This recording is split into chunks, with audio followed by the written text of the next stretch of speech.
व्याख्यामुद्रां करसरसिजैः पुस्तकं शङ्खचक्रे बिभ्रद्भिन्नस्फटिकरुचिरे पुण्डरीके निषण्णः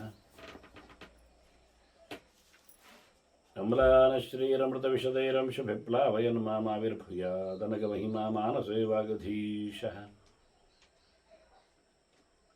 नमस्ते प्राणेश प्रणतविभवायामनिमगाः नमस्वामिन् रामप्रियतमनुमन् गुरुगुण नमस्तुभ्यं भीमप्रबलतमकृष्णेष्टभगवन्नमः श्रीमन्मध्वप्रदिश सुदर्शन्नो जय जय श्रीगुरुभ्यो नमः नारायणं सुरगुरुं जगदेकनाथं भक्तप्रियं सकललोकनमस्कृतं च त्रैगुण्यवर्जितमजं विभुमाद्यमीशं वन्दे भवग्रम् अमरासुरसिद्धवन्द्यं नारायणं नमस्कृत्य नरं चैव नरोत्तमं देवीं सरस्वतीं व्यासं ततो जयमुदीरये. ವೇದವ್ಯಾಸರ ಮಹಾಭಾರತದ ಚಿಂತಕರಿಗೆ ವಂದನೆಗಳು. ಶಾಂತಿ ಪರ್ವದ 436ನೆಯ ಪ್ರವಚನ. ಸಾಂಖ್ಯ ಮತ್ತು ಯೋಗ. ಈ ಚಿಂತನೆಯಲ್ಲಿ ಧರ್ಮರಾಜನಿಗೆ ಭೀಷ್ಮರು ಅನೇಕ ಕಡೆಯ ಮಾತುಗಳನ್ನು ಹೇಳುತ್ತೇನೆ ಅಂತ ಹೇಳ್ತಾ ಇದ್ದಾರೆ. ನಾನಾ ಶಾಸ್ತ್ರಗಳಿಂದ ಸಂಪನ್ನವಾದ ಕೊಡುಗೆ ಇದು ಅಂತ ಹೇಳುತ್ತಾ ಮತ್ತೆ ಹೇಳುತ್ತೇನೆ ಯೋಗ ಬಲದ ಬಗ್ಗೆ,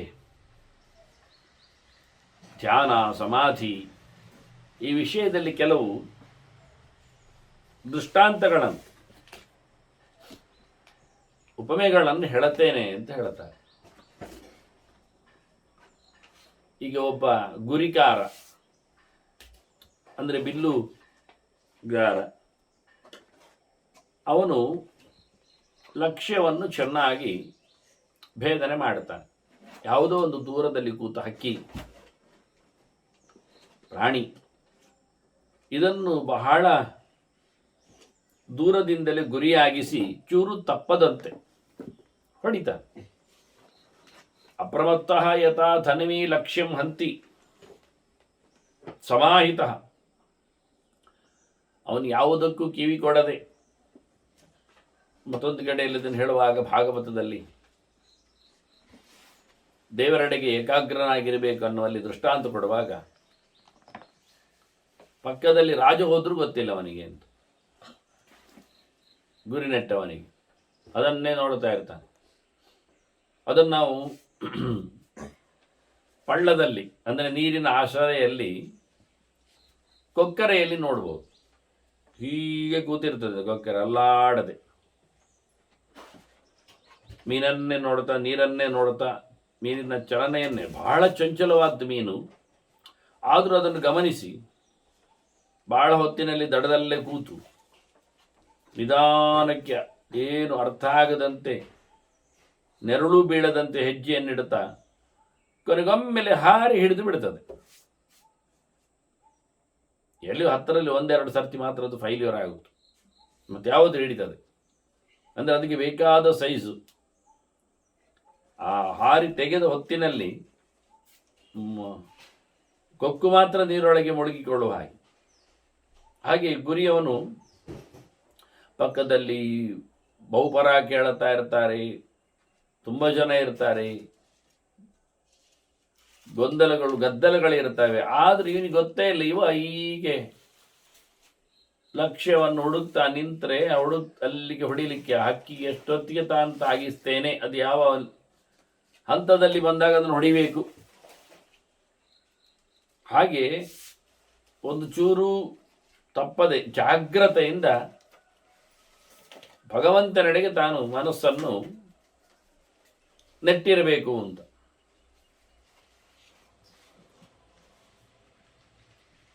ಶರೋಹಿ ಆತ್ಮ ಬ್ರಹ್ಮತಲ್ಲಕ್ಷ್ಯ ಮುಚ್ಯತೆ ಪ್ರಣವೋ ಧನು ಅಂತ ಹೇಳಿ ಶ್ರುತಿಯು ಮಾತಾಡಿತ್ತದನ್ನು. ಭಗವಂತನ ಎಚ್ಚರವನ್ನು ಕೊಟ್ಟ ಪ್ರಣವ ಓಂಕಾರ, ಭಗವಂತನ ಎಚ್ಚರವನ್ನು ಸರ್ವೋತ್ತಮತ್ವವನ್ನು ಚಿಂತನೆಗೈಯತಕ್ಕಂಥ ವೇದ, ಅದು ನಿಜವಾಗಿ ಅವನಿಗೆ ಬಿಲ್ಲು ಇದ್ದ ಹಾಗೆ. ಮತ್ತು ಬಾಣ ಯಾವುದು ಅಂದರೆ ಜೀವವೇ ಬಾಣ ಅವನಿಗೆ, ಜೀವನೇ ಅವನೇ ಸ್ವಯಂ. ಶಾಸ್ತ್ರದ ನೆಲೆಯಲ್ಲಿ ತನ್ನನ್ನು ಭಗವಂತನೆಡೆಗೆ ಸಮರ್ಪಿಸಿಕೊಳ್ಳತಕ್ಕಂತಹ ಕ್ರಮ. ಇಲ್ಲಿ ಲಕ್ಷ್ಯ ಯಾವುದು, ಗುರಿ ಯಾವುದು ಅಂದರೆ ದೇವರೇ ಗುರಿ. ದೇವರೆಡೆಗೆ ಸೇರಬೇಕು, ಶಾಸ್ತ್ರವನ್ನು ಬಳಸಬೇಕು. ಜೀವ ಬಾಣ, ಶಾಸ್ತ್ರ ಬಿಲ್ಲು, ದೇವರು ಗುರಿ. ಇದನ್ನು ಉಲ್ಲೇಖ ಮಾಡಿದ ಯುಕ್ತ ಸಮ್ಯಕ್ತಯ ಯೋಗಿ ಮೋಕ್ಷಂ ಪ್ರಾಪ್ನೋತಿ ಅಸಂಶಯಂ. ಹೀಗೆ ತನ್ನನ್ನು ತೊಡಗಿಸಿಕೊಂಡವ ಬಹಳ ಒಳ್ಳೆ ರೀತಿಯಿಂದ ಸಾಧನೆಯನ್ನು ಮಾಡಿದ ದೇವರನ್ನು ಪಡಿತಾನೆ, ಮೋಕ್ಷವನ್ನು ಪಡಿತಾನೆ, ಇಲ್ಲಿಂದ ಬಿಡುಗಡೆಯನ್ನು ಪಡಿತಾನೆ. ಒಂದು ದೃಷ್ಟಾಂತ ಕೊಟ್ಟರಲ್ಲ, ಗುರಿಯಡೆಗೆ ಸಾಗಬೇಕಾದ ಮನಸ್ಸಿನ ಪರಿಸ್ಥಿತಿಯ ಬಗ್ಗೆ ಹೇಳಿದ್ರಲ್ಲ, ಅದನ್ನು ಬಲಾತ್ಕಾರವಾಗಿ ಮಾಡ್ತಾ ಉಂಟು. ಅದಕ್ಕೇನು ಸಹಜವಾಗಿ ಆಗ್ತಾ ಅಲ್ಲ, ಸಹಜದಲ್ಲಿ ಆಗಬೇಕು. ಈಗ ನೋಡಿ, ದಾರಿ ಅಗಾಲವಾಗಿದ್ದರೆ, ಅದರಲ್ಲಿ ಯಾವುದೇ ರೀತಿಯಾದ ತೊಂದರೆ ಇಲ್ಲದಿದ್ದರೆ ಆರಾಮವಾಗಿ ಮನಸ್ಸಲ್ಲಿ ಹೋಗ್ತಾನೆ. ಅದೇ ಅದು ಜನಜಂಗುಳಿಯ ರಸ್ತೆ, ಬೇಕಾದಷ್ಟು ಗಲೀಜುಗಳು, ಮುಳ್ಳುಕೊಳ್ಳಗಳು, ಹಾಗಾಗಿ ಅವನು ಬಹಳ ನ್ಯಾರೋ ಬೇರೆ. ಹಾಗೂ ತುಂಬ ಜಾಗ್ರತೆಯಲ್ಲಿ ಆತ ಆಚೆ ಈಚೆ ಗಮನಿಸಿ ಹೋಗ್ತಾನೆ. ಹಾಗೆ ನಮಗೆ ಒತ್ತಡವಿದ್ದಾಗ ಮನಸ್ಸು ಸ್ವಲ್ಪ ಏಕಾಗ್ರತೆಗೆ ಅಥವಾ ಪರೀಕ್ಷೆಗೆ, ಚಿಂತನೆಗೆ ತೊಡಗ್ತದೆ. ಹಾಗೊಂದು ದೃಷ್ಟಾಂತ ಇರಲಿ ಅಂದರೆ ಅದಕ್ಕೊಂದು ಹೇಳ್ತಾರೆ ಬಹಳ ಚೆನ್ನಾಗಿ. ತಲೆ ಮೇಲೆ ಒಂದು ದೀಪ ಇಟ್ಟದ್ದು, ಆ ದೀಪ ಸಣ್ಣದಿದೆ, ತಟ್ಟೆ ಅದು ತಲೆಯಲ್ಲಿ ಕೂತ್ಕೊಳ್ಳುವಾಗೆ ಇದೆ, ಇರಲಿ, ಉರುಡು ತಟ್ಟೆ, ಗುಂಡು ತಟ್ಟೆ, ಗುಂಡು ಬಂಡೆಗೆ ಗುಂಡು ತಟ್ಟೆ ಭಾರಿ ಕಷ್ಟ. ಗುಂಡು ತಟ್ಟೆಯಲ್ಲಿ ಅಡಿ ಚಟ್ಟೆ ಇರುವುದಿಲ್ಲ, ಅದರಿಂದ ಅದು ಬಹಳ ಚೆನ್ನಾಗಿ ಶೇಕ್ ಆಗ್ತದೆ. ಸಾಮಾನ್ಯವಾಗಿ ದೀಪ ಹಾಗೆ ಅಲ್ವ, ದೀಪ ಗುಂಡಾಗಿರುವುದು ಕ್ರಮ ಇರಲಿ. ಅದರಲ್ಲಿ ತುಂಬ ಎಣ್ಣೆ ಹಾಕಿದ್ದಾರೆ, ಪೂರ್ಣ ಎಣ್ಣೆ. ಈಗ ಅವನು ಹೋಗಬೇಕು, ಏನು ಮಾಡ್ತಾನೆ, ಹೇಗೆ ಹೋಗ್ತಾನೆ?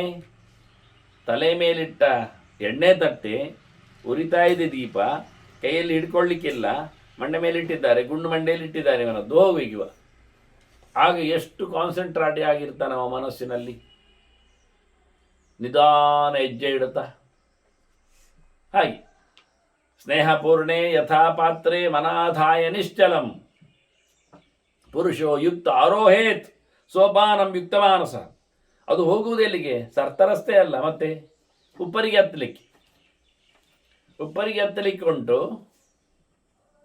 ಆ ತಲೆಯ ಮೇಲಿದ್ದ ದೀಪದ ಬೆಳಕಿನಲ್ಲಿ ಮೆಟ್ಟಲನ್ನು ಹತ್ತಬೇಕವ. ಕತ್ತಲೆಯ ಉಪ್ಪರಿಗೆಯನ್ನು ಹತ್ತುವ ಕತೆ. ಕೈಯಲ್ಲಿ ದೀಪ ಇಟ್ಕೊಂಡಲ್ಲ, ವಸ್ತುವಿನ ದೀಪವನ್ನು ಹೇಗೆ ಬೇಕು ಹಾಗೆ ಹಾಕ್ಕೊಂಡಲ್ಲ, ತಲೆಯ ಮೇಲೆ ದೀಪವನ್ನು ಹೊತ್ತುಕೊಂಡು ಉಪ್ಪರಿಗೆ ಹತ್ತಬೇಕು. ಆಗ ಎಷ್ಟು ಅಟೆನ್ಷನ್ ಫುಲ್ ಆಗಿರ್ತಾನೆ ನೋಡಿ. ಅದು ಎಣ್ಣೆ ತುಂಬ ನಿಂತಿದೆ. ಕೆಲವರಿಗೆ ಎಣ್ಣೆ ಅಂದರೆ ಆಗುವುದೇ ಇಲ್ಲ, ಮೈಗೆ ಬಿದ್ದರೆ 3 ಮಾರು ದೂರ ಓಡ್ತಾನೆ. ಕೆಲವರಿಗೆ ಎಣ್ಣೆ ಅಂದರೆ ಅದು ಬಜಿ ಎಂತ ಹೇಳುವ, ನೀರಿನಾಗೆ ಅವರಿಗೆ ಬರೀ ಗಲೀಜು ವರ್ಬಡಿ ಅದನ್ನು ಹಾಕಿಕೊಂಡು ಮೆತ್ತಿಕೊಂಡು ಮುಟ್ಟಿಕೊಂಡು ಗಂಟೆ ಇಲ್ಲ, ಗಳಿಗೆ ಇಲ್ಲ, ಮಾನ ಇಲ್ಲ, ಮರ್ಯಾದೆ ಇಲ್ಲ, ಅಂಥ ಜಾತಿಗಳು ಇರ್ತಾರೆ ಕೆಲವು. ಹಾಗಾಗಿ ಕೆಲವರಿಗೆ ಎಣ್ಣೆ ಆಗುವುದೂ ಇಲ್ಲ, ಕೆಲವರಿಗೆ ಎಣ್ಣೆ ಅಂದರೆ ಅದು ಆಗೋದಿಲ್ಲ ಅಂತ ಗೊತ್ತೂ ಇಲ್ಲ. ಆ ನಮೂನೆ ಬರೀ ಹೇಸಿಗೆ. ಎಲ್ಲ ಎಣ್ಣೆಗಳ ಬಗ್ಗೆ ಅವರದ್ದು ಮರ್ಯಾದೆ ಹಾಗೆ. ಅದು ಯಾವುದೇ ಇರಲಿ, ಗುಡ್ಸಾಂದಿ ಎಣ್ಣೆ ಇರಲಿ ಅಥವಾ ಯಾವುದೋ ಉಡ್ಪ್ರೈಮನ್ ಅಂತಾರಲ್ಲ, ಮರಕ್ಕೋ ಇನ್ನೊಂದಕ್ಕೋ ಹಾಕುವಂಥ ಎಣ್ಣೆ ಇರಲಿ, ಎಲ್ಲ ಮೈಗೆ ಹಾಕಿಕೊಳ್ಳುವುದೇ ಕೆಲವರು. ಆ ನಮೂನೆಯವರಿದ್ದಾರೆ. ಅಂದರೆ ದೇವರಿಗೆ ಅಂತ ಎಣ್ಣೆ ಕೊಡಬೇಕು ಅಂತಲೂ ಬೋಧ ಇಲ್ಲಲ್ಲ.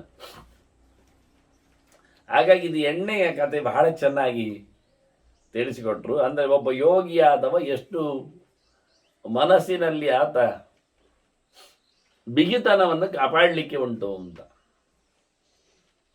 ಇನ್ನೂ ಒಂದು ದೃಷ್ಟಾಂತ ಕೊಡ್ತಾರೆ. ಯುಕ್ತ ತಥಾಯಂ ಆತ್ಮಾನಂ ಯೋಗ ಪಾರ್ಥಿವ ನಿಶ್ಚಲಂ ಕರೋತಿ ಅಮಲಂ ಆತ್ಮಾನಂ ಭಾಸ್ಕರೋಪಮ ದರ್ಶನಂ. ಫುಲ್ ಬ್ರೈಟ್ ಸೂರ್ಯನ ಹಾಗೆ ಕತ್ತಲನ್ನು ಓಡಿಸುವಲ್ಲಿ ಸೂರ್ಯನಿದೆ. ಯಾವುದೇ ರೀತಿಯಾದಂಥ ಮುಲಾಜೇ ಇಲ್ಲ.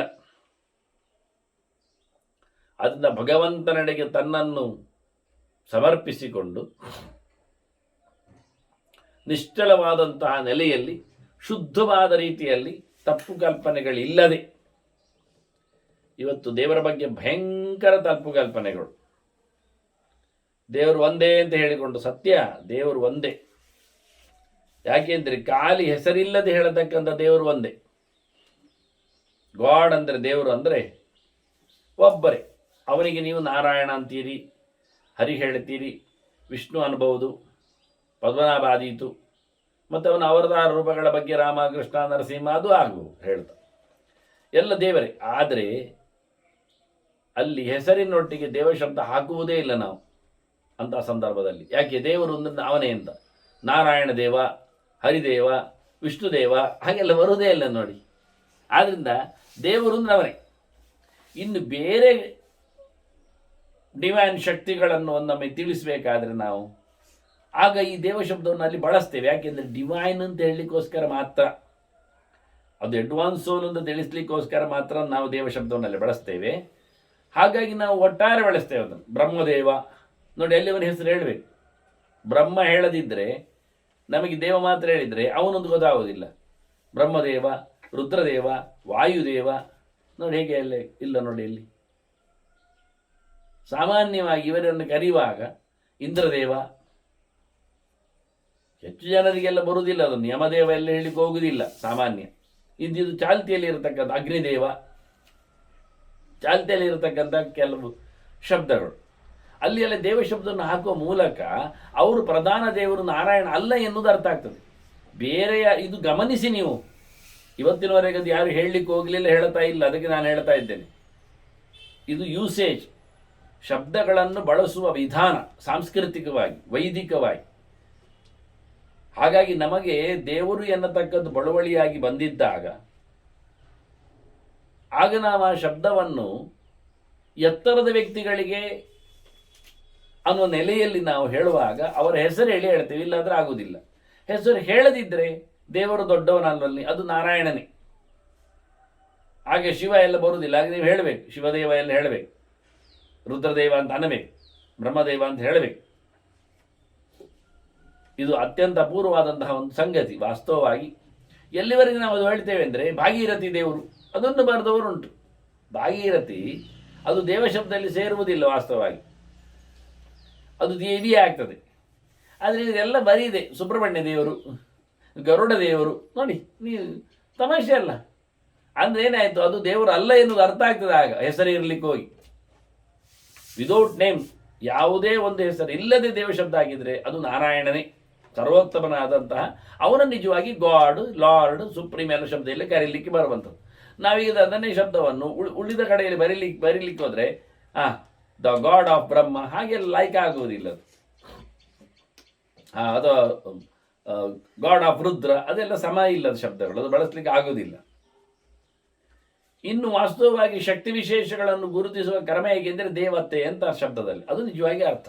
ಆ ಶಬ್ದ ಅದರ ದೇವತೆ ಶಬ್ದವು ನಿಮಗೆ ಸ್ತ್ರೀಲಿಂಗದ ಭಾಸವಾಗಲಿಕ್ಕೆ ಹೋಗಿ ಅದು ಚೆನ್ನಾಗಿ ಆಗುವುದಿಲ್ಲ.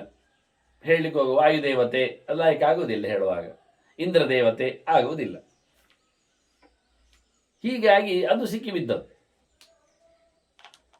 ದೇವಶಬ್ದವನ್ನು ನಾವು ಉತ್ತಮ ಎನ್ನುವ ಅರ್ಥದಲ್ಲಿ, ಮನುಷ್ಯರಿಗಿಂತ ಭಿನ್ನ ಅನ್ನುವ ಅರ್ಥದಲ್ಲಿ, ಆದರೆ ದೇವತೆಗಳು ಎನ್ನುವ ಲೆಕ್ಕದಲ್ಲಿ, ಅಮರರು ಅಂತ ಹೇಳುವಾಗ, ಆದರೆ ಅವರು ಜೀವರೇ ಅಲ್ವಾ. ಆದ್ದರಿಂದ ನಿಜವಾಗಿ ಜೀವ ಶಬ್ದದ ವಿರೋಧದಲ್ಲಿ ದೇವಶಬ್ದ ಇರುವುದು. ಅಂದ ಬ್ರಹ್ಮದೇವ, ರುದ್ರದೇವ ಅನ್ನುವನ್ನೆಲ್ಲ ಅಧಿಕೃತವಾಗಿ ದೇವಶಬ್ದ ಪ್ರಯೋಗ ಮಾಡಲಿಕ್ಕೆ ಆಗುವುದಿಲ್ಲ. ಅದಕ್ಕೋಸ್ಕರ ಅವರು ಪ್ರತ್ಯೇಕವಾಗಿ ದೇವವನ್ನು ಅವರಿಗೆ ಹೇಳುವುದಿಲ್ಲ. ಯಾಕೆ? ಅವರು ಜೀವರೇ ಆದ್ದರಿಂದ. ಅದರಿಂದ ಎಕ್ಸ್ಕ್ಲೂಸಿವ್ಲಿ ದೇವಶಬ್ದ ಅದು ದೇವರಿಗೆ, ನಾರಾಯಣನಿಗೆ, ಜೀವ ವಿಲಕ್ಷಣನಿಗೆ, ಜೀವ ಅಲ್ಲದವನಿಗೆ, ಈ ಮಾನುಷವಾದ, ಈ ಪ್ರಾಕೃತವಾದ, ಭೌತವಾದ ದೇಹವನ್ನು ಪಡೆಯದವನಿಗೆ ಹೇಳಿದ್ದಾರೆ. ನೆನಪಿಟ್ಟುಕೊಳ್ಳಿ. ಅದರಿಂದ ಯುಕ್ತ ತಥಾಯಮ ಆತ್ಮಾನಂ ಯೋಗ ಪಾರ್ಥಿವ ನಿಶ್ಚಲಂ ಕರೋತಿ ಅಮಲಂ ಆತ್ಮಾನಂ. ಶುದ್ಧವಾಗಿ ಭಗವಂತನನ್ನು ಭಾಸ್ಕರೋಪಮ ದರ್ಶನಂ,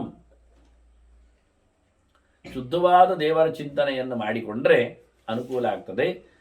ಲೋಕದಲ್ಲಿ ಎಲ್ಲ ದೇವರು ಒಬ್ಬನೇ, ನಾಮ ಹಲವು ಸತ್ಯವೇ ಇರಲಿ, ದೇವರು ಒಬ್ಬನೇ, ನಾಮ ಹಲವೇ. ಆದರೆ ದೇವತೆಗಳು ತುಂಬ ಉಂಟಲ್ಲ. ಒಬ್ಬ ದೇವನಿಗೆ ಎಲ್ಲ ಹೆಸರುಗಳು ಸರಿ, ಆದರೆ ಒಬ್ಬ ದೇವನನ್ನು ನಾವೀಗ ರುದ್ರ ಅಂತ ಕರಿತೇವೆ ಇಟ್ಟುಕೊಳ್ಳಿ. ಮತ್ತೆ ಗಣಪತಿಯಿಂದ ಕರೀದು ಯಾರನ್ನು? ಸೂರ್ಯದೇವ ಅಂತೇವೆ, ಯಾರವನನ್ನು ಹೇಳೋದು? ಗಣಪತಿ ಯಾರು? ಅದು ರುದ್ರನ ಮಗ ಅಲ್ವರಿ, ಮತ್ತೆ ಹೌದಲ್ವಾ? ಮಗ ಅಂತ ಆದ ನಂತರ ಅವನು ದೇವ ಆಗುವುದಿಲ್ಲಲ್ಲ, ಒಂದೇ ದೇವ ಆಗಲಿಲ್ಲಲ್ಲ. ಒಂದೇ ಮನೆಯಲ್ಲಿ ಎಲ್ಲರೂ ಇದ್ದಾರೆ ಅಂದ ತಕ್ಷಣ ಎಲ್ಲರೂ ಇರಬೇಕಲ್ಲ. ಮಗ ಇರಬೇಕಾದ್ರೆ ಅಪ್ಪ ಇರಬೇಕು, ಅಮ್ಮ ಇರಬೇಕು. ಹಾಗಾಗಿ ಅವನ ಅಪ್ಪನೇ ಇರಬೇಕು, ಅಮ್ಮನಮ್ಮನೂ ಇರಬೇಕು. ಈಗ ಮುಂದುವರಿತಾ ಇರ್ತದೆ ಅಲ್ವಾ? ಹೀಗೆ ಬಹಳ ಸುಂದರವಾಗಿ ಅರ್ಥ ಆಗುವುದಿಲ್ಲ, ಹೇಳಲಿಕ್ಕೆ ಹೋಗ್ತಾರೆ, ಸಿಕ್ಕಿ ಬೀಳುತ್ತಾರೆ. ಕೇಳಲಿಕ್ಕೆ ಬಂದರೆ ಅದು ವೇದಾಂತ ಅಂತ ಹೇಳಿ ಓಡ್ತಾರೆ, ತಪ್ಪಿಸಿಕೊಳ್ಳುತ್ತಾರೆ. ಅದಾಗದಂತೆ ನಿಶ್ಚಲವಾದ ಅಮಲವಾದ ಆತ್ಮಾನನನ್ನು, ದೋಷ ದೂರನಾದ ದೇವರ ಚಿಂತನೆಯನ್ನು ಮಾಡಲಿಕ್ಕೆ ಉಂಟು. ಈಗ ದೋಣಿಯಲ್ಲಿ ಕೂತಿದ್ದಾನೆ, ಹೋಗ್ಬೇಕು, ಹೋಗುವುದಿಲ್ಲ. ನೀರು ಎಳೆದಲ್ಲಿ ದೋಣಿ ಹೋಗ್ತದೆ, ಎಲ್ಲಿ ದಾಟ್ತಾನೆ? ಊರು ಎಲ್ಲಿ ಸಿಗ್ತದೆ ಅವನಿಗೆ? ಮತ್ತೇನು ಮಾಡಬೇಕು? ಒಬ್ಬ ನಾವಿಕ ಚೆನ್ನಾಗಿ ದೋಣಿಯನ್ನು ಬಿಡುವವ, ದೋಣಿಯನ್ನು ಓಡಿಸುವವ ಚೆನ್ನಾಗಿ ಅದನ್ನು ದಡ ಹಾಯಿಸಬೇಕು. ಊರು ಮುಟ್ಟಿಸ್ತಾನೆ, ಪಟ್ಟಣವನ್ನು ಸೇರ್ತಾನೆ. ಇಲ್ಲಾಂದರೆ ನೀರಿನಲ್ಲಿ ತಿರುಗಬೇಕಾಗ್ತದೆ. ಅದರಂತೆ ನೀರಿನಲ್ಲಿ ಮಾತ್ರ ಅಲ್ಲ, ನೆಲದಲ್ಲಿ ರಥದಲ್ಲಿ ಕೂತಿದ್ದಾನೆ. ಅವನಿಗೆ ಊರಿಗೆ ಹೋಗ್ಬೇಕು, ರಥಿಕನಿಗೆ. ಅವನಿಗೆ ಬೇಕಾದಲ್ಲಿಗೆ ತೆರಳಬೇಕು. ಬೇಕಾದಲ್ಲಿ ತೆರಳಬೇಕಾದ್ರೆ ಕುದುರೆಗಳನ್ನು ಕಟ್ಟಿದ್ದಾನೆ, ಅದು ಹೋಗ್ತದೆ. ಎಲ್ಲಿ ಹೋಗ್ತದೆ? ಕುದುರೆ ರಸ್ತೆಯಲ್ಲಿ ಹೋಗ್ತದೆ, ಸಿಕ್ಕಿದಲ್ಲಿ ಹೋಗ್ತದೆ. ಅದಕ್ಕೆ ಡೆಡ್ ಎಂಡ್ ಅಂತ ಗೊತ್ತಿಲ್ಲ, ಕಾಡಿಗೆ ಸೇರ್ತದೆ ಗೊತ್ತಿಲ್ಲ, ಅದು ನದಿಯ ಮೂಲಕ ಹೋಗ್ತದೆ ಅಂತ ಗೊತ್ತಿಲ್ಲ. ಕೆಲವು ದಾರಿಗಳೆಲ್ಲ ನದಿ ಮೂಲಕ ಹೋಗುದು, ಹಿಂದೆಲ್ಲ ಸೀದಾ ಹೋಗಿ ಹೋಗಿ ಮತ್ತೆ ನದಿಗೆ ಹೋಗುದೆ, ಅಲ್ಲಿ ಮುಗಿಯಿತು, ಮತ್ತೆ ನದಿಯಲ್ಲಿ ಹೋಗ್ಬೇಕು. ಹಾಗಾಗಿ ಕುದುರೆ ಕಟ್ಟಿದ್ದೇನೆ, ರಥದಲ್ಲಿ ಕೂತಿದ್ದೇನೆ, ಒಂದು ನಿದ್ದೆ ಮಾಡ್ತೇನೆ, ಅದು ಹೋಗ್ಲಿ ಅಂದರೆ ಅದು ಹೋಗ್ತದೆ, ಎಲ್ಲಿ ಗೊತ್ತಿಲ್ಲ. ಮತ್ತೆ ಅವನು ಹೋದಲ್ಲಿಗೆ ಒಂದು ಕೂತ್ಕೊಳ್ತದೆ, ಅದು ಗಮ್ಮತ್ತು. ಅವನು ಬಿಟ್ಟ ಜಾಗಕ್ಕಿಂತ ಹಿಂದೆ ಹೋಗ್ಬೋದು ಅದು, ಮತ್ತೆ ಯಾವುದೋ ತಿರುಗಿ ರಸ್ತೆಯಲ್ಲಿ ಹೋಗಿ. ಹಾಗೇನಾಗ್ತದೆ? ಯಾರು ಕರ್ಕೊಂಡು ಹೋಗಬೇಕು? ಸಾರಥಿ ಕುದುರೆಯನ್ನು ಕಂಟ್ರೋಲ್ ಮಾಡಿ ಒಳ್ಳೆ ರೀತಿಯಿಂದ ಹೋಗುವಲ್ಲಿಗೆ ರಥಿಕನಿಗೆ ಅವ ಹೋಗ್ತಾನೆ, ಅವನು ಹೇಳುತ್ತಾನೆ, ಇವ ಹೋಗ್ತಾನೆ. ಹೀಗೆ ಕ್ರಮ. ನಾವು ವಾಹನದಲ್ಲಿ ಕೂತರು ಹಾಗೆ ಅಲ್ವಾ? ರಿಕ್ಷಾದಲ್ಲಿ ಕೂತ, ರಿಕ್ಷೆ ಉಂಟು, ಹೋಗ್ತದೆ, ಹೇಳಿ ಹೋಗುವುದಲ್ಲ. ಅದಕ್ಕೆ ನಾವು ಹೇಳಬೇಕು ಅವನಿಗೆ ಕರ್ಕೊಂಡು ಹೋಗ್ಲಿಕ್ಕೆ, ಅವನು ಕರ್ಕೊಂಡು ಹೋಗ್ತಾನೆ. ಅದರಂತೆ ದುರ್ಗಮಂ ಸ್ಥಾನಮಾಪ್ನೋತಿ ಹಿತ್ವಾ ದೇಹಮಿಮಂ ನೃಪ ಯೋಗೇನ ತತ್ವೈತ್. ಈ ದೇಹವನ್ನು ತೊರೆದು ಹೋಗ್ತಾನೆ. ಇದು ದುರ್ಗಮವಾದಂತಹ ದಾರಿ. ಗಟ್ಟಿಯಾಗಿರಬೇಕು, ಇಂದ್ರಿಯಗಳನ್ನೆಲ್ಲ ಒಳ್ಳೆ ಸಾಕಬೇಕು. ಹಾಗಾಗಿ ಒಳ್ಳೆಯ ಕುದುರೆಗಳನ್ನು, ಒಳ್ಳೆಯ ಸಾರಥಿ ಅದನ್ನು ಚೆನ್ನಾಗಿ ನಡೆಸಿಕೊಡುವುದರಿಂದ ರಥಿಕ ಕ್ಷೇಮವಾಗಿ ಅವನು ದೇಶವನ್ನು ಪಡಿತಾನೆ. ಹಾಗೆ ಈ ದೇಹ ಎನ್ನುವ ರಥದಲ್ಲಿ ಜೀವ ಕೂತಿದ್ದಾನೆ, ಇಂದ್ರಿಯಗಳು ಅಶ್ವಗಳಿವೆ, ಮನಸ್ಸು ಎನ್ನುವ ಸಾರಥಿ ಇದ್ದಾನೆ, ಬುದ್ಧಿ ಇದೆ. ಹಾಗಾಗಿ ಒಳ್ಳೆಯ ರೀತಿಯಿಂದ ಕರ್ಕೊಂಡು ಹೋಗಲಿಕ್ಕೆ ಬರ್ತದೆ ವಾಸ್ತವವಾಗಿ. ಆಗ ದೇಹವು ಹುಡಿಯಾಗುವುದಿಲ್ಲ, ರಥವು ಆಕ್ಸಿಡೆಂಟ್ ಆಗುವುದಿಲ್ಲ, ಜೀವನು ತತ್ತರಿಸಿ ಹೋಗುವುದಿಲ್ಲ, ಅವನು ಬೇಕಾದಂಥ ಡೆಸ್ಟಿನೇಷನ್ ಪಡಿತಾನೆ.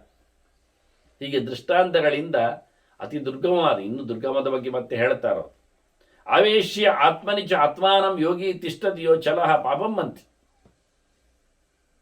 ಅವನು ನಿಶ್ಚಲನಾಗಿ ಯೋಗದಲ್ಲಿ ಮನಸ್ಸನ್ನು ಭಗವಂತನೆಡೆಗೆ ಕಳುಹಿಸಿ,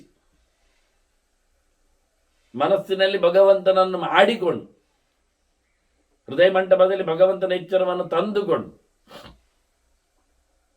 ಅವನು ಯಾವಾಗ ಗಟ್ಟಿ ಆಗ್ತಾನೆ ಆಗ ಅವನಿಗೆ ಪಾಪಗಳು ನಾಶ ಆಗ್ತವೆ. ಇದರಿಂದ ಶುದ್ಧಾತ್ಮನೆಡೆಗೆ ಸಾಕ್ತಾನೆ. ಪುನೀತಾನಾಂ ಪರಮಾಪ್ನೋತಿ ಸೋ ಜರಂ. ಎಲ್ಲಿ ಸಾಯದವರು ಸೇರ್ತಾರೆ, ಹುಟ್ಟಿ ಬಾರದವರು ನಿಲ್ತಾರೆ, ಎಲ್ಲವನ್ನು ಕಳ್ಕೊಂಡವರು ಇರ್ತಾರೆ. ಎದ್ರ ಸಾಧ್ಯ ಸಂತಿ ದೇವಾ ಅಂತ ಅಂತಹ ಮುಕ್ತ ತಾಣಕ್ಕೆ ಈತನು ಸಹ ತೆರಳುತ್ತಾನೆ. ಮತ್ತೆ ಮತ್ತೆ ಅವರು ಬೇರೆ ಬೇರೆ ಪದಗಳಿಂದ ಹೇಳುವುದು ಯಾಕೆ ಅಂದರೆ, ಹುಟ್ಟಿ ಬಾರದ, ಸಂಕಟವಿಲ್ಲದ, ಪಾಪ ಮುಟ್ಟದ, ಮುದಿತನ ಇಲ್ಲದ ಅಂತ ಹೇಳಿಕೋಸ್ಕರ. ಮುದಿತನ ಇದ್ದರೆ ತಾನೇ ಸಾಯಲಿಕ್ಕೆ. ಹೊರಡುವಾಗ ಹೇಗೆ ಹೊರಡಬೇಕು ಯೋಗದ ಮಾರ್ಗದಲ್ಲಿ ಅಂದರೆ, ದೇಹದಲ್ಲಿ ಇರತಕ್ಕಂಥ ಕೆಲವು ಜಾಗಗಳಲ್ಲಿ ಅವನು ಒಂದೊಂದನ್ನೇ ಬಿಡ್ತಾ ಬರಲಿಕ್ಕೆ ಉಂಟು. ಜೀವನನ್ನು ಕಳಿಸುವ ರೀತಿ ಅದು. ಯೋಗದ ಪ್ರಾಕ್ಟೀಸ್ ಇದ್ದವರಿಗೆ ಮಾತ್ರ ಅರ್ಥ ಆಗ್ತದೆ ವಾಸ್ತವವಾಗಿ. ಈ ನಾಡಿ ಕೇಂದ್ರಗಳಲ್ಲಿ ಮೂಲೆ ಚನಾಭೋ ಹೃದಯೇಂದ್ರಯೋನಿ ಅಂತ ಹೇಳಿಕೊಂಡು ಮೂಲಾಧಾರದಿಂದ ಹಿಡಿದು ಸಹಸ್ರಾರದವರೆಗೆ ಇರತಕ್ಕಂತಹ ನಾಡಿಯ ಚಕ್ರಗಳಲ್ಲಿ, ಕೇಂದ್ರಗಳಲ್ಲಿ, ಪದ್ಮಗಳಲ್ಲಿ ಆತ ತನ್ನ ಮನಸ್ಸನ್ನು ಕಾನ್ಸಂಟ್ರೇಟ್ ಮಾಡುತ್ತಾ ಜೀವವನ್ನು ಮೇಲಕ್ಕೆ ಗಳಿಸ್ತಾ ಮೊದಲಿಗೆ ನಾಭಿಯಿಂದ ಶುರು, ಒಕ್ಕಳಿನಿಂದ ಶುರು. ಸ್ಥಾನೇ ಶ್ವೇತೇಶು ಯೋಗಿ ಮಹಾವ್ರತ ಸಮಾಹಿತ, ಒಮ್ಮೆಲೆಲ್ಲ ಆಗುವುದಿಲ್ಲ. ಭಗವಂತನ ದೊಡ್ಡ ಸೇವೆಯನ್ನು ಆತ ಕೈಗೊಳ್ಳಬೇಕು.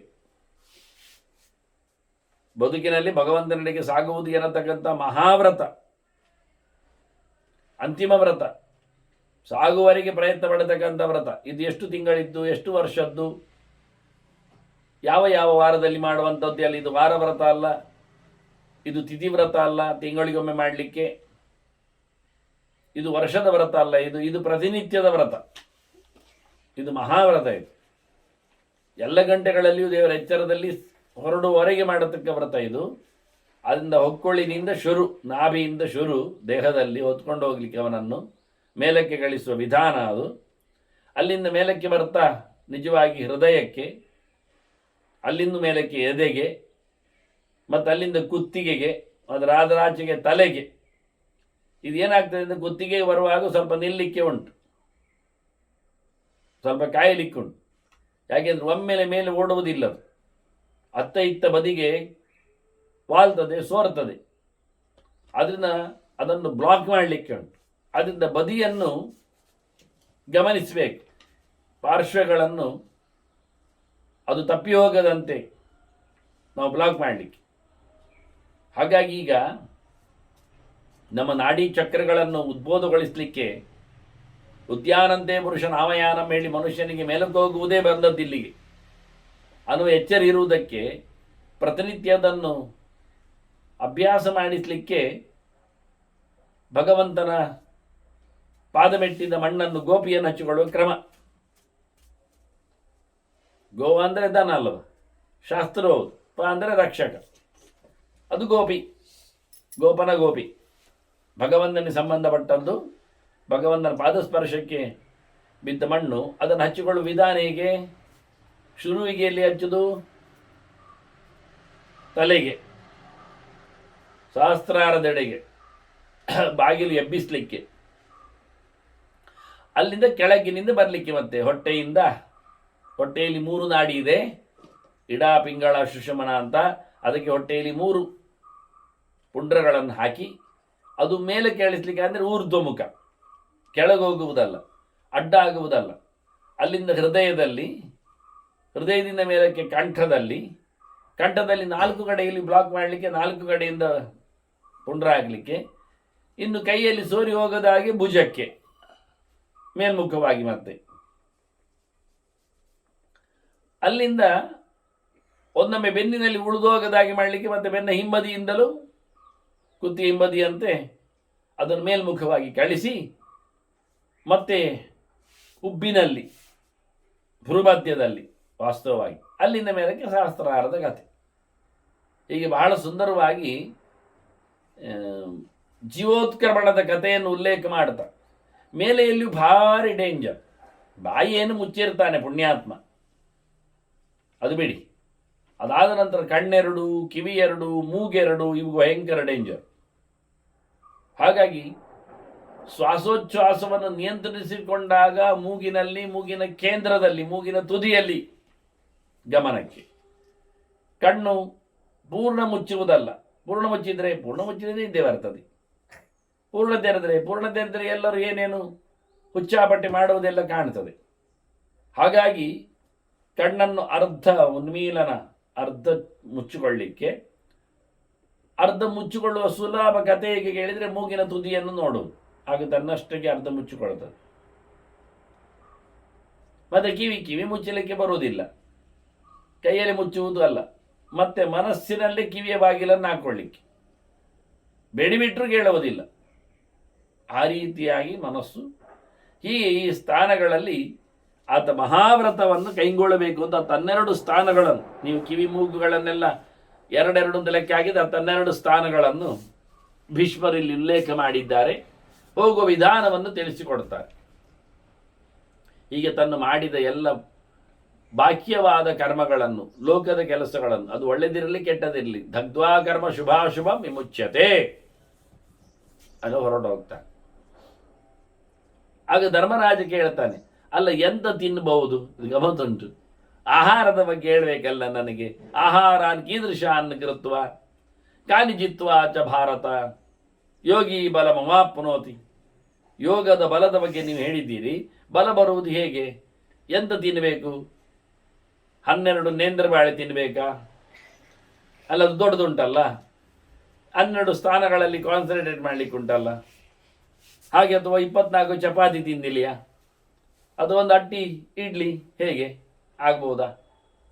ಅದು ಒಂದು 4 ಸೇರಿನ ಪಲಾವ. ಅವನ ಯೋಚನೆ ಆಹಾರ. ನಾವೀಗ ಬಲಿಷ್ಠರಾಗಬೇಕಲ್ಲ, ನಾಯಮಾತ್ಮ ಬಲಹೀನೇನ ಲಭ್ಯ ಅಂತ ಹೇಳಿದ್ದಾರಲ್ಲ. ಯೋಗದ ಬಲ ಬಲವಂತರೇ ಇದನ್ನೆಲ್ಲ ಬಿಡಿಸಿಕೊಂಡು ಹೋಗ್ತಾರೆ ಅಂತ ಬಹಳಷ್ಟು ಸರ್ತಿ ಹೇಳಿದ್ರು ಭೀಷ್ಮರು. ಅದರಿಂದ ಬಲ ಬರಬೇಕಾದ್ರೆ ಎಂಥದ್ದು ತಿನ್ನಬೇಕು? ಯೋಗದ ಬಲವನ್ನು ಉದ್ಬೋಧಗೊಳಿಸುವಂಥದ್ದರ ಆಹಾರದ ಕಥೆ ಏನು? ಮತ್ತೆ ಏನನ್ನು ಗೆದ್ದುಕೊಂಡು ಹೋಗಬೇಕು? ಸೋಲದೆ ನಾವು ಬಲಿಷ್ಠರಾಗಿರಬೇಕಾದ್ರೆ, ಎಂತ ಬಲ ಇದ್ರೂ ಸೋಲುವುದಾದ್ರೆ ಪ್ರಯೋಜನ ಇಲ್ಲ, ಬಲದಲ್ಲಿ ಗೆಲ್ಲಬೇಕು. ಆದ್ದರಿಂದ ಅದರ ಬಗ್ಗೆ ತಿಳಿಸಬೇಕು ಅಂತ ಹೇಳಿದಾಗ ಭೀಷ್ಮರು ಹೇಳ್ತಾರೆ, ಅಲ್ಲಯ್ಯ ಸುಮಾರು ಬಗೆ ಉಂಟು, ಬೇರೆ ಬೇರೆ ಕಡೆಯಲ್ಲಿ ಬೇರೆ ಬೇರೆ ಹೇಳಿದ್ರಿಂದ ನಿನಗೆ ಬೇರೆ ಬೇರೆ ವಿಧಾನಗಳನ್ನು ಹೇಳುತ್ತೆ. ಕಣಾನಾಂ ಭಕ್ಷಣೆ ಯುಕ್ತ ಪಿಣ್ಯಾಕಸ್ಯ ಚ ಭಾರತ. ಈ ಬೀಜ ಕಾಳುಗಳನ್ನು ತಿನ್ನಬೇಕು. ಬೀಜಗಳು ಅಂದರೆ ಬೀಜಗಳಲ್ಲಿ ಹಿಂಡಿ ಮಾಡ್ತಾರಲ್ಲ, ಎಣ್ಣೆ ತೆಗಿತಾರಲ್ಲ ಅಂತ ಬೀಜಗಳು. ಶೇಂಗಾ, ಎಳ್ಳು, ಇವೆಲ್ಲ ಬೀಜಗಳಲ್ಲಿ ಎಣ್ಣೆ ತೆಗಿತಾರೆ, ಹಿಂಡಿ ಬರ್ತದೆ. ಆದ್ದರಿಂದ ಹಿಂಡಿ ತಿಂದರೂ ಒಳ್ಳೆಯದೇ. ಇವ್ರು ಹೇಳೋದು ಹಿಂಡಿ ತಿನ್ನಬೇಕು, ಎಲ್ಲವನ್ನು ಹಿಂಡಿ ತಿನ್ನಬೇಕು, ಅದು ಆಗ್ತದೆ. ನೋಡಿ, ನಾವೆಲ್ಲ ಹಾಗೆ ಅಲ್ವಾ? ದನಗಳಿಗೆ ಸತ್ವವನ್ನು ನಾವು ಹಿಂಡಿ ಹಿಂಡಿ ಹಿಂಡಿ ಆಗುವುದು ಅವರಿಗೆ. ಅದಕ್ಕೆ ಭಾರಿ ಇಷ್ಟ, ಅದು ನಿಜವಾಗಿ ಒಳ್ಳೆ ಸೊರಗ್ತದೆ, ಚೆನ್ನಾಗಿ ಆಗ್ತದೆ. ನಾವು ತಿಳ್ಕೊಂಡದ್ದು ಇದು ಒಳ್ಳೆಯದು ಅಂತ, ಅದಲ್ಲ. ನೋಡಿ, ದನಕ್ಕೆ ಸಿಪ್ಪೆ ಹಾಕ್ತೇವೆ, ಬಾಳೆಹಣ್ಣು ನಾವು ತಿಂತೇವೆ, ಅದಕ್ಕೆ ಒಳ್ಳೆಯದಾಗ್ತದೆ. ಸಿಪ್ಪೆಯಲ್ಲಿ ಸುಮಾರು ಉಂಟು ಕಂಟೆಂಟ್ಸ್ಗಳು, ವಿಶೇಷಗಳು, ಅಂಶಗಳು. ಅದನ್ನು ಆರಾಮಾಗಿರ್ತದೆ, ದಷ್ಟಪುಷ್ಟವಾಗಿರ್ತದೆ, ನಿರೋಗಕವಾಗಿರ್ತದೆ. ಅದು ನಮಗೆ ರೋಗ ಬರ್ತದೆ, ನಾವು ಸಿಪ್ಪೆಯನ್ನು ಬಿಸಾಡಿದ್ದೇವೆ, ಹಣ್ಣನ್ನು ತಿಂದಿದ್ದೇವೆ, ಇಷ್ಟೇ ವ್ಯತ್ಯಾಸ. ಪ್ರತಿಯೊಂದರದ್ದು ಹಾಗೆ. ಸಿಪ್ಪೆ ಸೂಲಿಯಲ್ಲಿ ಔಚಿತ್ಯಗಳು ಜಾಸ್ತಿ ಇವೆ. ತೌಡು ಅಂತ ಹೇಳಿಕೊಂಡು ಅದನ್ನು ನಾವು ಎಸೆದಿದ್ದೇವೆ, ಅದನ್ನು ಅವರು ಮಾತ್ರ ಮಾಡಿ ಮತ್ತೆ ಕೊಡ್ತಾರೆ, ನಿನಗೆ ಉಪದ್ರ ಬಂದಾಗ ಬಾ ಅಂತೇಳಿ. ಅದನ್ನ ಪಿಣ್ಯಾಕವನ್ನು ತಿನ್ನಪ್ಪ, ಹಿಂಡಿ ತಿನ್ನು ಅಂತಾರೆ. ಕಾಳುಗಳನ್ನು ತಿನ್ನು ಅಂತಾರೆ. ಕಾಳು ಭಾರಿ ಚೆನ್ನಾಗಿರ್ತದೆ. ಕಾಳುಗಳನ್ನು ನೆನೆಸಿಟ್ಟು ತಿನ್ನಬೇಕು, ಆಗ ಅವುಗಳು ರೆಡಿ ಆಗ್ತವೆ ನೆನೆಸಿದಾಗ. ಮತ್ತೆ ತಿನ್ನಲಿಕ್ಕೂ ಹಗುರ ಆಗ್ತದೆ. ಅದೆಲ್ಲ ಉದಾಸೀನದಲ್ಲಿ ಮಾಡುವುದಿಲ್ಲ ಯಾರು. ಅಂದರೆ ತಿನ್ನಲಿಕ್ಕೆ ಹೋದಾಗಲೇ ಡಬ್ಬಿ ಕೈ ಹಾಕೋರು ಇರುವುದು. ತಿನ್ನಲಿಕ್ಕೆ ಉಂಟು ಅಂತೇಳಿ ಮೊದಲೇ ರೆಡಿಯಾಗಿ, ಅದಕ್ಕೆ ನಾನು ಕೆಲವು ಉಪಾಯ ಹೇಳೋದು. ಬೆಳಿಗ್ಗೆದ್ದಾಗ ಮಿಂದು ಬಂದ ಬಳಿಕ ಶುದ್ಧವಾದ ನೀರನ್ನು ತಂದು ಕಾಳುಗಳಿಗೆಲ್ಲ ಹಾಕಿ ಅದನ್ನು ದೇವರಿಗೆ ಸಮರ್ಪಣೆ ಇಟ್ಟರೆ ಮಧ್ಯಾಹ್ನದ ಹೊತ್ತಿಗೆ ತಿನ್ನಲಿಕ್ಕೆ ಅನುಕೂಲ ಆಗ್ತದೆ. ಮಾಡೋದಿಲ್ಲ ಜನ. ಅದು ಇರಲಿ, ರಾತ್ರಿ ಮಲಗಿದಾಗ ಹಾಕಿ ಬಿಡ್ತೇವೆ ಅಂತಾರೆ ಕೆಲವು. ರಾತ್ರಿ ಮಲಗಿದ್ರೆ ಹಾಕುವುದರಲ್ಲಿ ತಪ್ಪಿಲ್ಲ, ಆದರೆ ಅದು ಹಿಂದಿನ ದಿನದ ನೀರಲ್ಲಿ ಮರುದಿನದ್ದು ತಿಂದಾಗ ಆಗೋದಿಲ್ವಾ? ಹಾಗಾದ್ರೆ ನೀವು ಇಡ್ಲಿ ಕಡುಬನ್ನೆಲ್ಲ ತಿನ್ನಲಿಕ್ಕೆ ಹೋಗುವುದಿಲ್ಲ, ಇಲ್ಲ ಹೇಳಬಾರ್ದು ಅಂದ ಕೃಷ್ಣ ಅಲ್ಲ. ಯಾತ ಯಾಮಂಗ ತರ ಸಂಪೂತಿ ಪರಿವಿಷಿತ ಅಂಚೇತ ಕೃಷ್ಣ ಅದಕ್ಕೆ ಒಪ್ಪುವುದಿಲ್ಲ. ಹಿಂದಿನ ದಿನದನ್ನು ಮರುದಿನ ತಿನ್ನಲಿಕ್ಕೆ ಅವನು ಒಪ್ಪಿದರೆ ಉಪ್ಪಿನಕಾಯಿಗೆಲ್ಲ ಅವನು ಬೆಲೆ ಕೊಡಬೇಕಾಗತ್ತೆ, ಆಗುವುದಿಲ್ಲ ಅಂದ. ಹೀಗಾಗಿ ಬಹಳ ಚಂದವಾಗಿ ಇವರು ಹೇಳ್ತಾರೆ, ಕಾಳು ತಿನ್ನು ಮಾರಾಯ, ಹಿಂಡಿ ಬರತಕ್ಕಂಥ ಬೀಜಗಳನ್ನು ತಿನ್ನು. ಹಾಗಾದರೆ ನಾನು ಒಂದು ಕೆಲಸ ಮಾಡ್ತೇನೆ ಅಂತ, ನಾನು ದಿನ ಒಂದಿಷ್ಟು ಪದಾರ್ಥಗಳನ್ನು, ಅದು ಕೆಲವರು ಹೇಳೋದುಂಟು, ಭರ್ಜಿತಂ ಫಲವದ್ಗ್ರಾಹ್ಯಂ ಅಂತ ಹೇಳಿಕೊಂಡೆಲ್ಲ ಎಣ್ಣೆಯಲ್ಲಿ ಕರೆದದ್ದು ಅದು ಮಡಿ ಅಂತ ಬಹಳ ವಿಚಿತ್ರವಾದಂತಹ ಮಡಿ ಸಂಪ್ರದಾಯದವರದ್ದು. ಈ ಚಕ್ಕುಲಿ ಉಂಟಲ್ಲ ಅಷ್ಟಮಿಗೆಲ್ಲ ಮಾಡ್ತಾರೆ, ಅದನ್ನು ಮತ್ತೆ ಅವರು 3 ತಿಂಗಳು ಇಟ್ಕೊಳ್ತಾರೆ, ಮತ್ತೊಂದು 300 ಕಡೆಗೆ ಹಂಚಿದ್ದಾರೆ ಮತ್ತೆ ಅವರು. ಅಯ್ಯ ಅದು ಮಾರಾಯರೇ ಹೇಗಾಗ್ತದೆ ಉಪಯೋಗ? ಅದು ಅಕ್ಕಿ ಇಟ್ಟು ಮತ್ತೆ ಉದ್ದೆ ಎಲ್ಲ ಸೇರಿಸಿ ಮಾಡುವುದಲ್ವ, ಮೈಲಿಗೆ ಅಲ್ವಾ, ಮುಸುರೆ ಅಲ್ವಾ, ಅದು ತಂಗಳಾಗುವುದಿಲ್ವ ಅಂದರೆ ಇಲ್ಲವಾ ಅಂತಾರೆ ಅವರು. ಅದು ಎಣ್ಣೆಯಲ್ಲಿ ಕಾಯ್ದದ್ದು, ಎಣ್ಣೆಯಲ್ಲಿ ಕಾರಿದ್ರೆ ಆಗ್ತದೆ. ಇದೊಂದು ಮಾತು ಗಮ್ಮತ್ತಿರ್ತದೆ ಕೆಲವು ಕಡೆಯಲ್ಲೆಲ್ಲ. ಎಣ್ಣೆಯಲ್ಲಿ ಬಿಟ್ಟ ನಂತರ ಅದು ಶುದ್ಧ ಆಗುವುದು ಹೇಗೆ? ಅಲ್ಲ, ಎಣ್ಣೆಯಲ್ಲಿ ಹಾಕಿದರೆ ಅದರದ್ದು ನೀರಪಸೆ ಹಾರ್ತದೆ ಅಂತ ಅವರು ಹೇಳೋದು. ವಿಷಯ ಸತ್ಯ, ನೀರಪಸೆ ಹಾರಬಹುದು, ಆದರೆ ಒಳಗೆ ಬೆಂದು ಹೋಗ್ತದಲ್ಲ ಕತೆ ವಸ್ತು, ಬೇಯಿಸಿವರೆಗೆ ಬರೋದಲ್ವ ಅದು. ಆ ನೀರಪಸೆ ಹಾರಿ ಹೋದದ್ದಲ್ಲ, ನೀರಪಸೆ ಬೇಯಿಸಿದ್ದು, ಆ ಹಿಟ್ಟನ್ನು ಬೇಯಿಸಿ ಬಿಡ್ತದೆ. ಉದ್ದಿನ ಹಿಟ್ಟನ್ನು ಮತ್ತು ಅಕ್ಕಿ ಹಿಟ್ಟನ್ನು ಚಕ್ಕುಲಿಯಾಗಿ ನೀವು ಅದನ್ನು ಬಾಣಲೆಗೆ ಎಣ್ಣೆಯಲ್ಲಿ ಹಾಕಿದರೆ, ಬಿಸಿ ಎಣ್ಣೆಯಲ್ಲಿ ಅದು ಬೆಂದು ಹೋಗ್ತದೆ. ಯಾಕೆ ಬೇಯ್ತಿದ್ದು? ಬಿಸಿ ಎಣ್ಣೆಯಲ್ಲಿ ಬೇಯಬಾರ್ದಿತ್ತು, ಬಿಸಿ ಎಣ್ಣೆಯಲ್ಲಿ ಕರಟಿ ಬೇಕಿತ್ತು ವಾಸ್ತವವಾಗಿ. ಯಾಕೆ ಬೆಂದಿತ್ತು ಕೇಳಿದರೆ, ಅದು ನೀರಪಸೆ ಇದ್ದದ್ದಕ್ಕೆ ಬೆಂದದ್ದು. ಖಾಲಿ ಹಿಟ್ಟಾಕಿದರೆ ಸುಟ್ಟೋಗ್ತದೆ, ಸೀದೋಗ್ತದೆ, ಕರಟಿ ಹೋಗ್ತದೆ. ನೀರಪಸೆ ಇರಲಿಕ್ಕೆ ಹೋಗಿ ಬೆಂದು ಬಂದದ್ದು, ಇಷ್ಟೇ ವಿಷಯ. ಹಾಗಾಗಿ ಬೆಂದಿದೆ ಅಂದರೆ ಅದರಲ್ಲಿ ಬೆಂದದ್ದು ತೆಗಿಲಿಕ್ಕೆ ಬರ್ತದೆ, ಕಾಣಲಿಕ್ಕೆ ಆಗ್ತದೆ. ಅದದು ಮಡಿಯಲ್ಲ, ಅದು ಮಡಿವಂತಿಕೆಗೆ ಸೇರುವುದಿಲ್ಲ, ಬರುವುದಿಲ್ಲ. ಅಲ್ಲಿ ಇಲ್ಲೆಲ್ಲ ತಿಂತಾನೆ ಅಂತ ಹೇಳಿದರೆ ನೋಡಿ, ಜನರನ್ನು ತೋರಿಸಿ ನಾವು ಸಿದ್ಧಾಂತವನ್ನು ಬರೀಲಿಕ್ಕೆ ಬರುವುದಿಲ್ಲ. ಮತ್ತು ಶಾಸ್ತ್ರದ ಕಟ್ಟಳೆಯಲ್ಲಿ ಇದ್ದವರನ್ನು ಮಾತ್ರ ನಾವು ಶಿಷ್ಟರು ಹೇಳ್ಬೋದು, ಅವರನ್ನು ನಾವು ಶಿಷ್ಟರು ಹೇಳುವುದಿಲ್ಲ, ಅವರ ಅಶಿಷ್ಟರೇ. ಹಾಗಿದ್ದರೆ ಎಲ್ಲಿಯೋ ಯಾರ್ಯಾರೋ ಹೇಗೇಗೋ ಮಾಡಿದ, ನೀರಿನಲ್ಲಿ ಮಾಡಿದ ಉಂಡೆ ಪದಾರ್ಥ ಎಲ್ಲ ಹೇಗೇಗೋ ತಂದದ್ದಲ್ಲೆಲ್ಲ ತಿಂತಾರೆ ಅವರು, ಅವರನ್ನು ಶಿಷ್ಟರು ಹೇಳೋದ? ಅದಾಗುವುದಿಲ್ಲ. ನೀವೇನು ಹೇಳಿ ಶಿಷ್ಟರ್ ಅಂತ ಹೇಳೋದು? ಸಿಸ್ಟರ್ ಹೇಳಿದ ಶಿಷ್ಟರ? ಅದೇ ನಮಗೆ ಡೌಟ್ ಬರ್ತದೆ ಮತ್ತೆ ಕೆಲವೊಮ್ಮೆ. ಅಲ್ಲವೇ ಅಲ್ಲ, ಅದಾಗುವುದೇ ಇಲ್ಲ, ಸಾಧ್ಯವೇ ಇಲ್ಲದ ಮಾತು. ಪ್ರತ್ಯಕ್ಷವಾಗಿ ಅವನ ಎದುರಲ್ಲೇ ಮಾಡಿ ದೇವರಿಗೆ ಸಮರ್ಪಣೆ ಮಾಡಿಕೊಂಡದ್ದನ್ನು ತಿನ್ನಲಿಕ್ಕಿರತಕ್ಕಂತಹ ಪ್ರಯೋಗ ವ್ಯವಸ್ಥೆ. ಆದ್ದರಿಂದ ಇವನ ಆಹಾರದ ಬಗ್ಗೆ ಬಹಳ ಚೆನ್ನಾಗಿ ಕೇಳಿದ. ಅದು ಗಂಟೆ ತಪ್ಪಿಸಿ ಮಾಡಿದ್ದು ಪ್ರಯೋಜನ ಇಲ್ಲ. ನಿಮಗೆ ನಾನು ಆಹಾರದ ತಯಾರಿಕೆಯ ಬಗ್ಗೆ ಒಂದು ಗಂಟೆಯನ್ನು ಹೇಳುತ್ತೇನೆ ಹೇಗೆ ಅಂತ. ಸುಮಾರಾಗಿ 6 ಗಂಟೆಗೆ ಉದಯ ಅಂತ ಇಟ್ಕೊಳ್ಳಿ, 6 ಗಂಟೆಗೆ ಅಸ್ತ ಅಂತ ತಗೊಳ್ಳಿ. ಇನ್ನು ಇದಕ್ಕೆ ಸಂಬಂಧಪಟ್ಟಂತೆ ನೀವು ಗಂಟೆ ಗಡಿಯಾರವನ್ನು ಸೂರ್ಯನಲ್ಲಿ ಇಟ್ಟುಕೊಂಡು ಪ್ರತಿನಿತ್ಯ ಚೇಂಜ್ ಮಾಡಿ ನೋಡಬೇಕು. ಇವತ್ತಿನವರೆಗೆ ನಮ್ಮ ಹಿಂದೂ ಸಂಸ್ಕೃತಿಯಲ್ಲಿ ಇಂತ ಹೇಳಿಕೊಳ್ಳುವುದರಲ್ಲಿ ಎಲ್ಲಿಯೂ ಸಹ ಸೂರ್ಯನನ್ನು ಗಡಿಯಾರ ಮಾಡಿಕೊಂಡು ಮಾಡುವ ಕೆಲಸಗಳು ಕಂಡುಬರುವುದಿಲ್ಲ ಎನ್ನುವುದು ದೊಡ್ಡ ದುರಂತ. ಸೂರ್ಯೋದಯವನ್ನು ಇಟ್ಟುಕೊಂಡೇ ಶಾಸ್ತ್ರಗಾರರು ಮಾತಾಡಿದ್ದು, ಸೂರ್ಯಾಸ್ತವನ್ನು ಇಟ್ಟುಕೊಂಡೇ ಶಾಸ್ತ್ರಗಾರರು ರಿಚುವಲ್ಸ್ಗಳನ್ನು, ಕರ್ಮಾಂಗಗಳನ್ನು ಹೆಣೆದದ್ದು. ನಕ್ತ ಭೋಜನ ಅಂತ ಒಂದುಂಟು, ರಾತ್ರಿ ಊಟ ಅಂತ. ಯಾವಾಗ ಮಾಡಲಿಕ್ಕೆ? ಯಾವಾಗ ಮಾಡಲಿಕ್ಕೆ? ನಕ್ಷತ್ರ ದರ್ಶನ ಆದ ಬಳಿಕ ಮಾಡಲಿಕ್ಕೆ. ರಾತ್ರಿ ಊಟ ನಕ್ಷತ್ರ ದರ್ಶನದ ಬಳಿಕ. ನಕ್ಷತ್ರ ಕಾಣಬೇಕು. ಸೂರ್ಯ ಅಸ್ತ ಆಗದೆ ನಕ್ಷತ್ರ ಕಾಣುವುದಿಲ್ಲ, ಸೂರ್ಯ ಅಸ್ತ ಆದ ತಕ್ಷಣವೂ ನಕ್ಷತ್ರ ಕಾಣುವುದಿಲ್ಲ. ಯೋಚನೆ ಮಾಡಿ. ನಕ್ತ ಭೋಜನ ಯಾರಿಗೆ? ರಾತ್ರಿ ಊಟ ಯಾರಿಗೆ? ರಾತ್ರಿ ಊಟ ಬಡವರಿಗೆ. ರಾತ್ರಿ ಊಟ ಎನ್ನುವುದು ವಾಸ್ತವವಾಗಿ ರಾತ್ರಿ ಪೂಜೆಯಲ್ಲಿ ದೇವರಿಗೆ ಆಗ್ತದೆ, ದೇವರ ಜೊತೆಯಲ್ಲಿ ಪರಿವಾರದವರಿಗೂ ಆಗ್ತದೆ. ಹಾಗಾಗಿ ಪರಿವಾರ ದೇವತೆಗಳು, ದೇವರು ರಾತ್ರಿ ಊಟ ಮಾಡುವುದು ಅಂತಾದರೆ ನಕ್ಷತ್ರ ಕಾಣಬೇಕು, ನೆನಪಿಟ್ಕೊಳ್ಳಿ. ನಕ್ಷತ್ರ ಕಾಣದಂತೆ ರಾತ್ರಿ ಊಟ ಇಲ್ಲ, ಮತ್ತು ಊಟ ಮಾಡ್ತಾ ಇರುವುದು ಎನ್ನುವ ಲಕ್ಷಣವೇ ಇಲ್ಲ. ಹಗಲು ಊಟ ರಾತ್ರಿ ಊಟ ಎರಡೇ ಇರುವುದು ಪ್ರತಿಯೊಬ್ಬನಿಗೆ.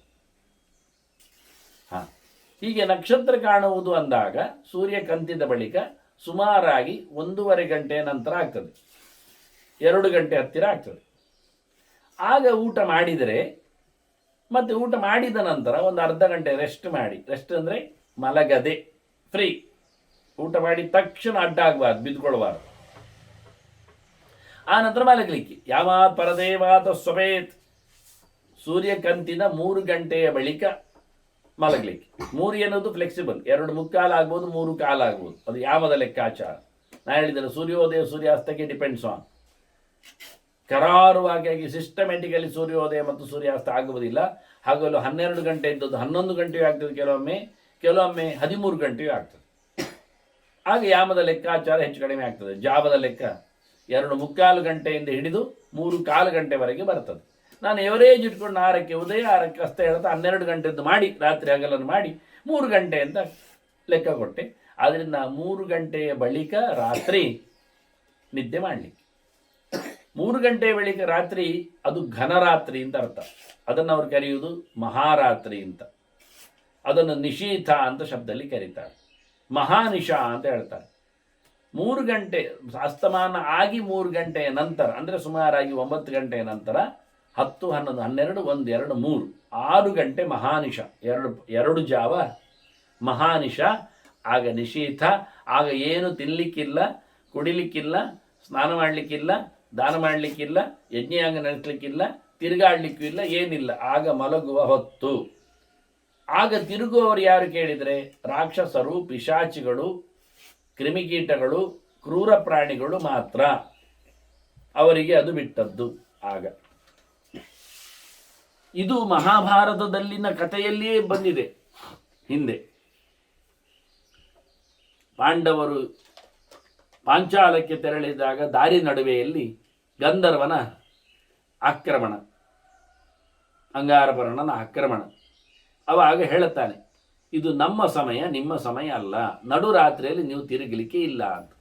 ಮತ್ತೆ ಪಾಂಡವರಿಗೆ ಅದು ದೇವತೆಗಳೇ ಆದ್ದರಿಂದ ಅವರ ಒಂದು ವಿಷಯ ಬೇರೆ ಆಯಿತು. ಮತ್ತೆ ಮಾತುಕತೆಯಲ್ಲಿ ಮುಗಿದೋಯ್ತದು.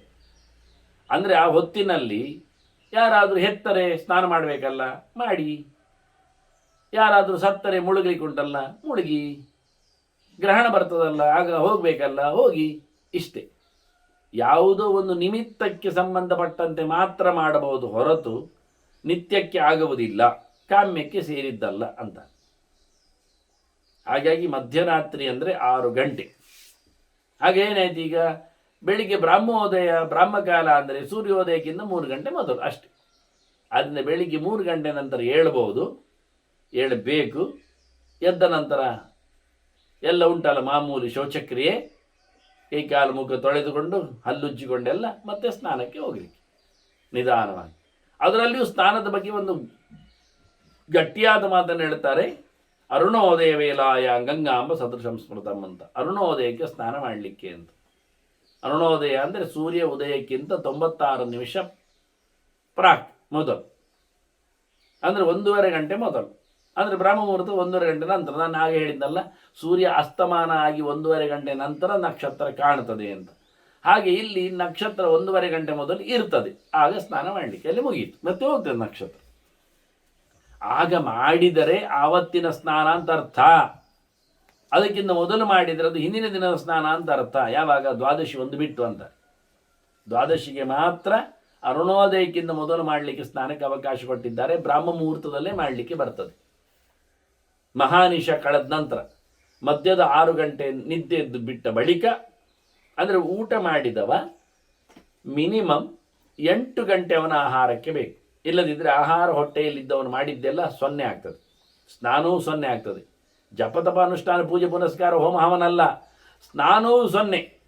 ಆದ್ದರಿಂದ 8:30 ರಾತ್ರಿ ಗಂಟೆಗೆ ಊಟ ಮಾಡಿದವ ಅರ್ಧ ಗಂಟೆ ಮೊದಲು, ಮತ್ತೆ ಸ್ನಾನ ಮಾಡಿದವ ಅಲ್ಲಿ ಮತ್ತೆ ಮಲಗಿಬಿಟ್ಟವ ಮಧ್ಯರಾತ್ರಿ 6 ಗಂಟೆ ನಿದ್ದೆ ಮಾಡಿದ್ದಾನೆ, ಅರ್ಧ ಗಂಟೆ ನಂತರ ಮಲಗಿದ್ದಾನೆ, ಬೆಳಿಗ್ಗೆ ಬ್ರಾಹ್ಮ ಮುಹೂರ್ತದಲ್ಲಿ ಎದ್ದಿದ್ದಾನೆ, ಅರ್ಧ ಗಂಟೆ ನಂತರ ಸ್ನಾನಕ್ಕೆ ಹೋಗಿದ್ದಾನೆ. ಅರ್ಧ ಅಂದರೆ 1.5 ಗಂಟೆಯಲ್ಲಿ ಲೆಕ್ಕಕ್ಕೆ ಅರುಣೋದಯ ಬರಲಿಕ್ಕೆ. 1.5 ಗಂಟೆ ನಂತರ ಸ್ನಾನ ಮಾಡಿದ್ದಾನೆ, ಮುಳುಗಿದ್ದಾನೆ. ಹಾಗೇನಾಯಿತು? 8:30 ರಾತ್ರಿಯಲ್ಲಿ ಅರ್ಧ ಗಂಟೆ ಸಿಗ್ತದೆ, ಬೆಳಿಗ್ಗಿನ 1.5 ಗಂಟೆ ಬ್ರಾಹ್ಮ ಮುಹೂರ್ತದ ನಂತರ ಸಿಗ್ತದೆ, ಹಾಗೆ 2 ಗಂಟೆ ಕೂಡಿಸು ಮಧ್ಯರಾತ್ರಿಯ ಮಹಾನಿಶ 6 ಗಂಟೆ, ಒಟ್ಟು 8 ಗಂಟೆ. ಕರಾರುವಾಕ್ಕಾಗಿ ಸೂರ್ಯಾಸ್ತ 6ಕ್ಕಾದರೆ, ಸೂರ್ಯೋದಯ ಬೆಳಿಗ್ಗೆ 6ಕ್ಕಾದರೆ, 8:30 ಗಂಟೆಗೆ ರಾತ್ರಿ ಊಟ, 9 ಗಂಟೆಗೆ ನಿದ್ದೆಗೆ ಹೋಗುವುದು, 3 ಗಂಟೆಗೆ ಏಳುವುದು, 4:15 ಗಂಟೆಗೆ ಸ್ನಾನ ಮಾಡುವುದು. ಎಕ್ಯುರೇಟ್ ಆದ ಪಾಠ ಇದು. ಇದನ್ನು ಇಟ್ಟುಕೊಂಡು, ಪಾಯಿಂಟನ್ನು ಇಟ್ಟುಕೊಂಡು ಎಲ್ಲ ದಿನದ ಸೂರ್ಯೋದಯದ ಸೂರ್ಯಾಸ್ತದ ಲೆಕ್ಕಾಚಾರದಲ್ಲಿ ನಾವು ಅಲುಗಾಡಿಸ್ಲಿಕ್ಕೆ ಬರ್ತದೆ. ಅಜೀರ್ಣಾನ್ನಸ್ಯ ಭೋಜನಂ ಹೇಳಿ, ಅಜೀರ್ಣಾನ್ನಸ್ಯ ಪೂಜನಂ ಅಂತ ಹೇಳಿ ದೇವರ ಸೇವೆಯನ್ನು ಹೊಟ್ಟೆ ಖಾಲಿಯಾಗದೆ ಮಾಡಿಕೊಂಡದರ ಮಹಾಪಾಪವನ್ನು ಹೇಳ್ತಾರೆ. ಅರುಣೋದಯಕ್ಕಿಂತ ಮುಂಚೆ ಮಿಂದರೆ ಅದು ಹಿಂದಿನ ದಿನ ಮಿಂದಾಗೆ. ನಾವು ಪ್ರತಿನಿತ್ಯವೂ ಹೀಗೆ ಹಾಳು ಮಾಡಿಯೇ ನಮ್ಮ ಪುಣ್ಯವನ್ನು ಕಳ್ಕೊಳ್ಳುತ್ತೇವೆ. ನಾವು ಮಾಡಿ ಏನು ಪ್ರಯೋಜನ ಇಲ್ಲ. ಮತ್ತೇನು ಮಾಡಿ ಸ್ನಾನ ಮೂಲ ಕ್ರಿಯಾ ಸರ್ವ ಅಂತ ಹೇಳಿಬಿಟ್ಟಿದ್ದಾರೆ. ಎಂತ ಮಾಡೋದಾದರೂ ಸ್ನಾನ ಚೆನ್ನಾಗಿರಬೇಕು. ಇವತ್ತು ನಮ್ಮದು ಸ್ನಾನವೇ ಪರ್ಕಟ್, ಮತ್ತೆಲ್ಲ ವಾರಿಗೋಜಿ ಎಲ್ಲ 0 ಅಂದರು. ಮತ್ತೇನು ಮಾಡಿದರೂ ಸಮ ಇಲ್ಲ ಅಂದರು. ಮುಂದೆ ಮಾಡಿದ್ದು ಯಾವುದೂ ಇಲ್ಲ. ನೀವು ಪಂಚಭಕ್ಷ ಪರಮಾನದಲ್ಲಿ 100 ವ್ಯಕ್ತಿಗಳ ಸಮಾರಾಧನೆಯಲ್ಲಿ ಏನು ಬೇಕಾದ್ರೆ ಮಾಡಿಕೊಳ್ಳಿ, ಆದರೆ ಮಾಡಿದ ಮೊದಲ ಕೆಲಸವೇ ಹಾಳಾದ್ರಿಂದ ಮಳಿದದ್ದೆಲ್ಲ ಹಾಳೆ.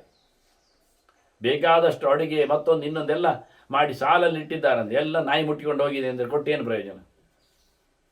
ಹಾಗೆ ಸ್ನಾನ ಮಾಡಿದ್ದೆಲ್ಲವೂ ಸಹ ವ್ಯರ್ಥ, ಪರಿಪೂರ್ಣವಾದ ಪಾಪಕಾರಕ. ಬೇರೆ ಹಾಳು ಮಾತ್ರ ಅಲ್ಲ, ಅದು ಪಾಪವನ್ನು ಕೊಡುತ್ತದೆ. ಈ ರೀತಿಯಾಗಿ ಬಹಳ ಸುಂದರವಾಗಿ ಆಹಾರದ ನಿಯಮದಲ್ಲಿ ಭೀಷ್ಮರು ನಮಗೆ ಉಲ್ಲೇಖ ಮಾಡುತ್ತಾ ಮತ್ತೊಂದು ಮಾಡ್ತಾರೆ. ಯೋಗದ ಬಲ ಬಲುವುದು ಏನು ಕೇಳಿದರೆ, ವಿಶೇಷವಾಗಿ ಭುಂಜಾನಃ ಯಾವಕಂ ವೃಕ್ಷಂ ದೀರ್ಘಕಾಲಂ.